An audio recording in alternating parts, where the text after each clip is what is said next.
What is up, guys? Welcome back to the channel and welcome to a new review video. Now next to me we have the all-new 2025 VW Polo Vivo, and there's actually quite a lot to talk about in this video. So we've actually been living with this car for the past week, and in today's video we're going to run some errands in the Polo Vivo, we're going to go grocery shopping, and we're going to put it through a real life test and see if it's actually good enough. Let's get right into it.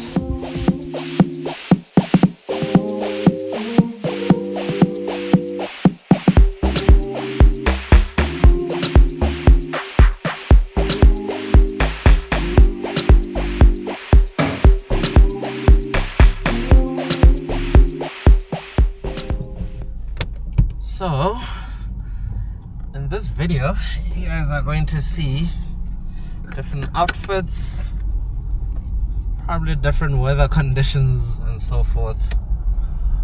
But yeah, right off the bat, something I want to talk about is the fuel consumption. So on the 1.4 liter engine, VW claims an average fuel consumption of 5.5 liters. The car has a 45 liter fuel tank, and there is a claimed fuel range of 818 kilometers with a full tank.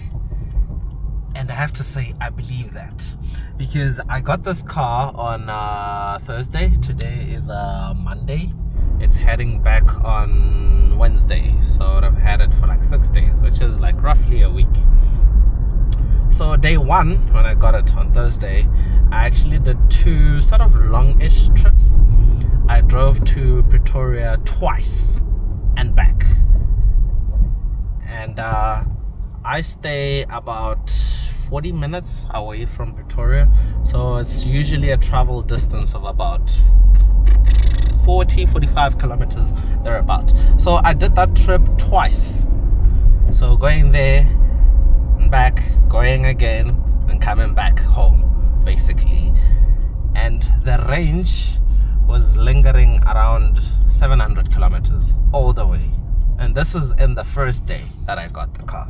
So lingering around 700 kilometers, even went up to 710, I think, at some point. And then let's call it day one of actually living with the car, waking up in the morning, driving it, which was Friday. Still, the range was lingering around there. At some point it went down to like 680, then it dropped all the way to like 590 even. This was when doing town driving.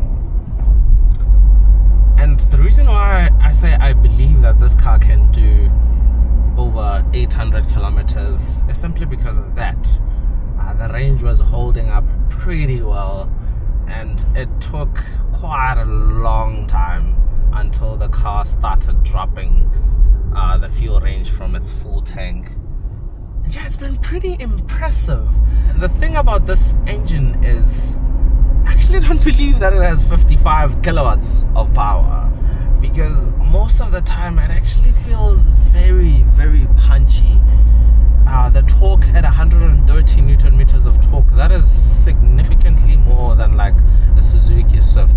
I'll reference the Suzuki Swift a lot because that's a car I've spent so much time with, both the previous one and the new one. Since not so long ago I actually did a review on the new one. So one of the main differences between this car and something like that is this feels quite more punchy. The torque delivery, so as to say, is quite good and brilliant, and the car has a great balance between being efficient and delivering decent performance for day-to-day driving and so forth. And man, it is just brilliant. It is so impressive. So let's actually do the price breakdown for this car. Now remember, this is the live specification, and I've actually went on the VW configurator, spec'd this one with all the options it has, and the price actually came up to 295,000 rands. Now if you're going to finance the car over a payment term of 72 months, an interest rate of about 13%, you're looking at a monthly repayment of about 6,000 rands. And in terms of insurance, I've logged my details on Hippo, and I've also filled in the details of this particular car, and I've gotten back 10 different codes, and the lowest I could find is 1,347 rands. So including insurance, you're going to spend about 7,362 rands on this vehicle. And yeah, do check out Hippo, where you can get up to 12 different insurance codes. All you need to do is head over on the website, you'll punch in your ID number and more of your personal information, then you fill in the information of the vehicle that you're inquiring on, and instantly it'll generate up to 12 different codes for you to compare from. I've left a link down in the description below, and also pinned a comment in the comment section, where if you click on it, it'll take you straight to hippo.co.za. And yeah, onwards with the video.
Day one of running errands in the new Polo Vivo is almost coming to an end, and yeah, we're actually at the Wits campus. We had to pick up one of my cousins because he's visiting me for the weekend, but basically this is my workhorse, and yeah, it's looking pretty, parked nicely with some raindrops on it.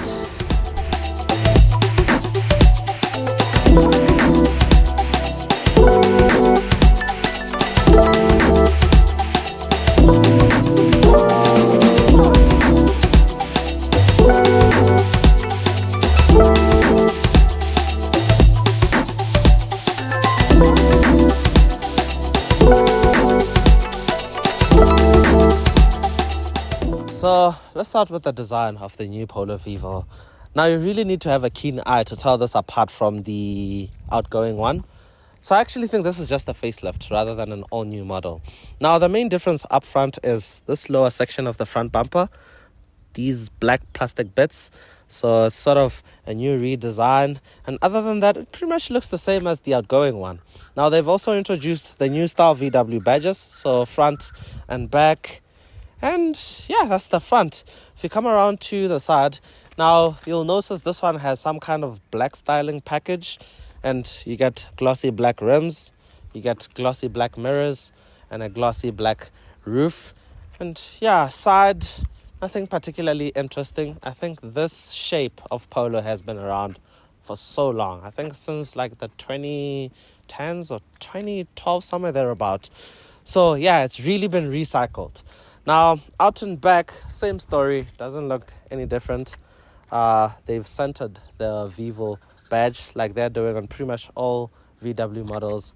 And yeah, that's pretty much the exterior. Now, what the Vivo does is it takes the previous gen Polo, recycles the design and the bits, and they sell it as a more budget-friendly Polo. So let's check out the interior.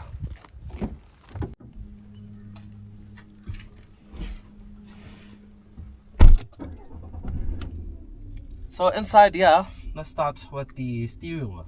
Like I said, the steering wheel has been recycled from so many other VW model generations and so forth. But it's still a nice looking steering wheel. They've introduced this new style VW badge to it, which I feel like does actually breathe some new life into it. I quite like these analog dials, especially when you have them on at night and stuff. They look absolutely beautiful, especially with the contrast between the red and the white. That is really nice. Now, the main thing about the interior on the new Vivo is this infotainment screen. Now, this particular trim is the Life, and it comes with this 15-inch infotainment screen. As you can see, we're currently running Apple CarPlay and Android Auto.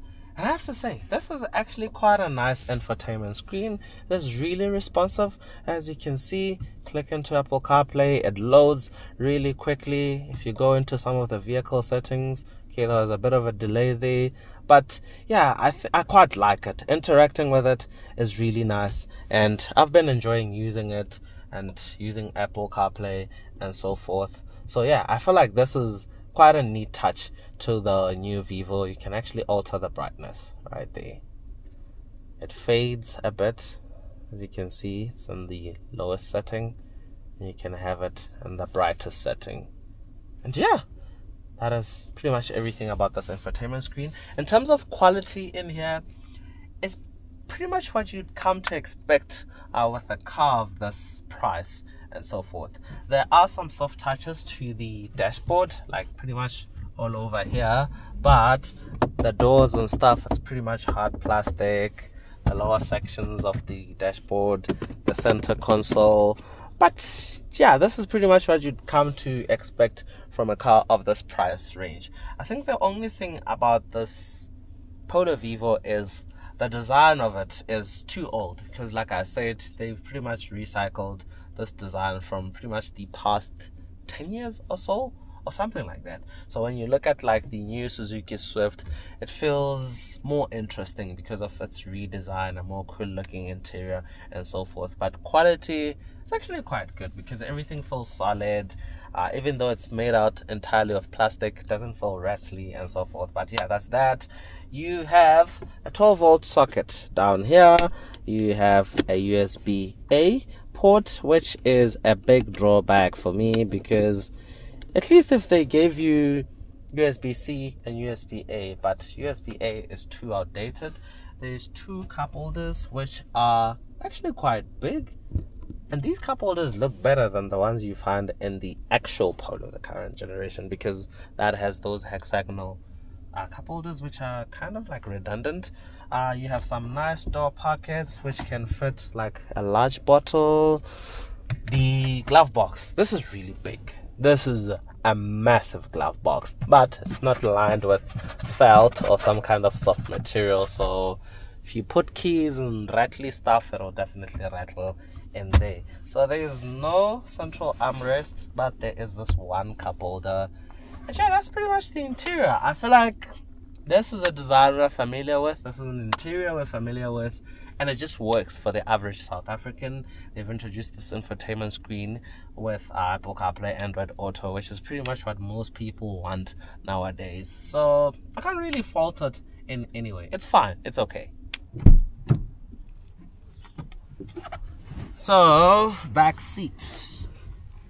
Now, this is a decently sized car, and this is where it shines over some of the cars that are priced within the same category, like your i10s, even the Swift, because the Polo is actually quite big, and you can see all the room that I have back here. Knee room, absolutely plentiful, plenty of room to stretch my legs. Central transmission tunnel isn't too thick, that's decent, so even sitting in the middle seat is quite nice. So yeah, it's really comfortable. Headroom, as you can see, plentiful. So yeah, practicality is quite good. So there's 4 trim levels to choose from with this new Polo Vivo. The base one is just Polo Vivo, and it starts from this price. And then you have this car, which is the Life, and it starts from this price. Then you have the Style, which starts from this price. And then the top of the range is the GT, which starts from this price. Now, in terms of engines, there's 3 offerings. And the base engine is this one in particular. It's a 1.4 liter 4-cylinder naturally aspirated motor, and it's pumping out 55 kilowatts and 130 newton meters of torque. There's also a 1.6 liter motor with about 77 kilowatts, and the top engine is actually the 1 liter TSI motor in the GT that's pumping out 81 kilowatts and 200 newton meters of torque. There's also 2 gearbox pairings you can choose from. There is the 5-speed manual and the 6-speed Tiptronic gearbox. So guys, you join me today and we're going grocery shopping in the new Polo Vivo. So we're going to be testing out some of its practicality. Not really going to be putting it to the test like that, but we'll get a general sense of what the loading capacity is like, especially in the boot. But this also gives me the chance to talk about the driving a bit, particularly the feel of the gear lever, the clutch, because the one we're in is a manual, in case you haven't yet noticed. So I think cars in general, moving from car to car, it does take some getting used to a certain extent, because different cars have different feels in terms of the clutch, the accelerator, the gear lever, in terms of manual vehicles. So this particular car, it did take me some time to get used to it. The first few hours of being in it, more especially, the clutch travel distance is quite long and the biting point is so far off. So if you're trying to like balance the throttle and the clutch, take some getting used to, because like I said, it takes some time to get to the biting point. But what I like is the clutch is quite tolerant. What I mean by that is it's not easy to stall the car, so you have a great feel of the clutch actuation or the engagement of the clutch, so it's not easy to stall it.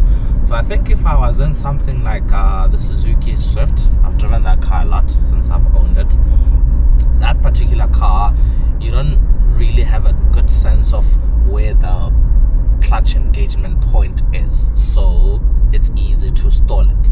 But the feel of the clutch itself is quite nice on the Swift, and the clutch engages quite quickly compared to this car. So we're actually heading to Mall of Africa, and that's where I'm gonna get some groceries, and I'll catch up with you later.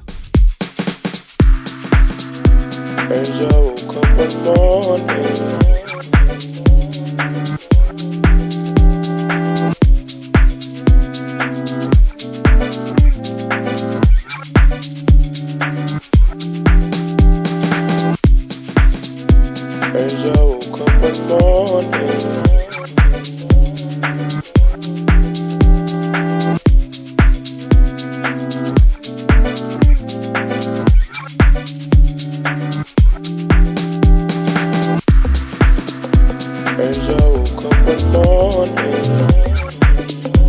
just thinking about this night.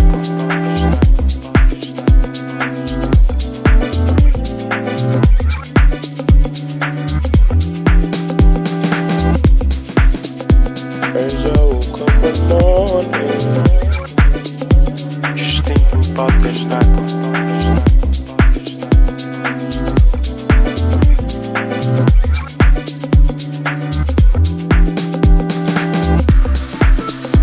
As I woke up one morning, just thinking about this night.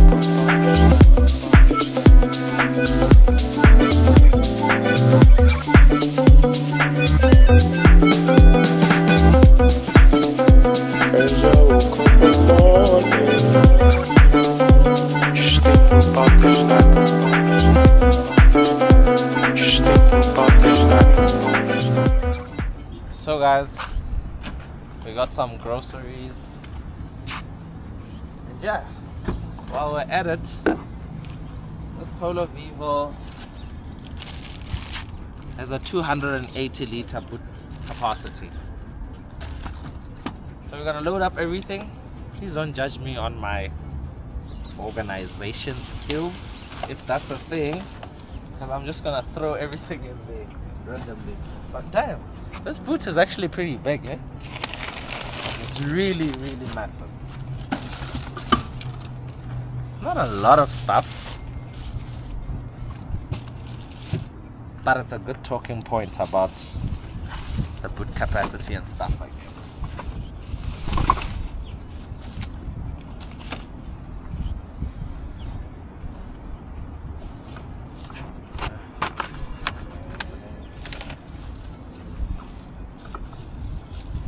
So as you can see, everything is loaded and there is so much room to spare if we had to squeeze everything in there. But yeah, 280 liters with capacity. So guys, we've reached the end of the video and my time at the Polo Vivo is now over. And yeah, this is where I'll give off my final conclusion, my thoughts about the car. I know the main concern with this car is the pricing. There's certainly so many other cars that offer way more value for money relative to what you're getting from the money that you're spending and so forth. But outside of all of that, this is a great car. If you just want a car from a trusted manufacturer that just works every day, delivers decent performance for day-to-day use while returning great fuel economy, then this is the car for you. And yeah, that's how I'd conclude it with this new Polo Vivo.